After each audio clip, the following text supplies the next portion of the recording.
നമസ്കാരം മലയാളി വാർത്തയിലേക്ക് സ്വാഗതം. കൊടുംക്രൂരനായ ചെന്താമര എന്ന കൊലയാളി ഒളിവിലിരിക്കെ പിടിയിലായി പോലീസ് സ്റ്റേഷനിലെത്തിച്ചപ്പോൾ പറഞ്ഞത് ഒരു കാര്യമുണ്ട്.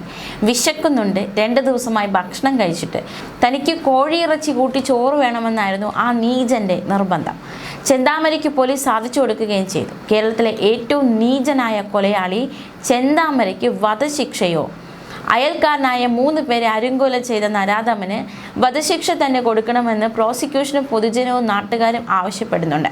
നെന്മാറയിൽ അയൽവാസി സജിതയെ ചെന്താമര കഴുത്തറുത്ത് കൊലപ്പെടുത്തിയ ശേഷം പരോളിൽ ഇറങ്ങിയപ്പോഴാണ് വീണ്ടും 2 പേരെ കൂടി ക്രൂരമായി കൊലപ്പെടുത്തിയത്. ആദ്യ കൊലക്കേസിൽ കുറ്റപത്രം വൈകിച്ചതിൽ പോലീസിന് ഗുരുതരമായ വീഴ്ചയുണ്ടായി. ചെന്താമര പുറത്തിറങ്ങിയാൽ തങ്ങൾ കൊല്ലപ്പെടുമെന്ന് പിന്നീട് കൊല്ലപ്പെട്ട ഇരുവരും പോലീസിൽ പരാതിപ്പെട്ടപ്പോഴും പോലീസ് അത് മുഖവിലക്കെടുത്തില്ല. പോത്തുണ്ടി സ്വദേശികളായ സുധാകരനെയും അമ്മ ലക്ഷ്മിയെയും കൊലപ്പെടുത്തിയ കേസിൽ കോടതി ഇന്നാണ് വിധി പറയാനിരുന്നത്. കഴിഞ്ഞ ദിവസം വിധി പറയാനിരുന്നിരുന്നു. ജഡ്ജിയുടെ ആരോഗ്യ പ്രശ്നങ്ങളെ തുടർന്നാണ് കേസ് അടുത്തയാഴ്ചത്തേക്കും വിധി പറയാൻ മാറ്റിയത്. പാലക്കാട് അഡീഷണൽ സെഷൻസ് കോടതിയാണ് വിധി പറയാൻ മാറ്റിയത്. 3 പേരെ കൊടുവാളിന് വെട്ടിക്കൊലപ്പെടുത്തിയ പ്രതിക്ക് വധശിക്ഷ കിട്ടാനുള്ള സാധ്യത ഏറെയാണ്. ചെന്താമരയുടെ ഭാര്യയും മക്കളും ഇയാളുമായി അകന്നു കഴിയാൻ കാരണം സജിതയും സുധാകരനും ലക്ഷ്മിയുമാണെന്ന് ആരോപിച്ചായിരുന്നു ആദ്യ കൊലപാതകം. ഭാര്യ പിണങ്ങിപ്പോകാൻ കാരണക്കാരിയാണ് സജിത എന്ന് ആരോപിച്ചാണ് ചെന്താമര സജിതയെ വീട്ടിൽ കയറി ക്രൂരമായി കൊലപ്പെടുത്തിയത്. 2025 ജനുവരി 27 നെന്മാറ പോത്തുണ്ടി ബോയൻ കോളനി സ്വദേശി സുധാകരൻ, അമ്മ ലക്ഷ്മി എന്നിവരെ ചെന്താമര വെട്ടിക്കൊലപ്പെടുത്തിയത്. 2019 സുധാകരന്റെ ഭാര്യ സജിതയും ചെന്താമര കൊലപ്പെടുത്തി. ഈ കേസിൽ ചെന്താമരയ്ക്ക് നേരത്തെ കോടതി ഇരട്ട ജീവപര്യന്തവും പിഴയും വിധിച്ചിരുന്നു. ഈ ക്രൂരമായ ഇരട്ട കൊലപാതകം വലിയ ജനരോഷത്തിന് കാരണമായിരുന്നു. ഇതിനു പിന്നാലെയാണ് അടുത്ത കേസിലും വിധി വരാനിരിക്കുന്നത്. സജിതയെ കൊന്ന കേസിന്റെ വിചാരണയ്ക്കിടെ പരോളിനിറങ്ങിയ സമയത്തായിരുന്നു ഇയാൾ സുധാകരനെയും ലക്ഷ്മിയെയും കൊലപ്പെടുത്തിയത്. സജിത വധക്കേസ് വിചാരണ വേളയിൽ ചെന്താമരയ്ക്ക് മാനസിക രോഗമുണ്ടായിരുന്നു എന്നായിരുന്നു അയാളുടെ അഭിഭാഷകന്റെ വാദം. എന്നാൽ ചെന്താമരയ്ക്ക് മാനസിക പ്രശ്നങ്ങളില്ലെന്നും ഇയാൾ കുറ്റവാസനയുള്ള ആളാണെന്നും കോടതി കണ്ടെത്തി. ചെന്താമരയുടെ മാനസിക നില ശരിയല്ലെന്ന പ്രതിഭാഗം അഭിഭാഷകന്റെ വാദം തള്ളിയായിരുന്നു കോടതിയുടെ നിരീക്ഷണം.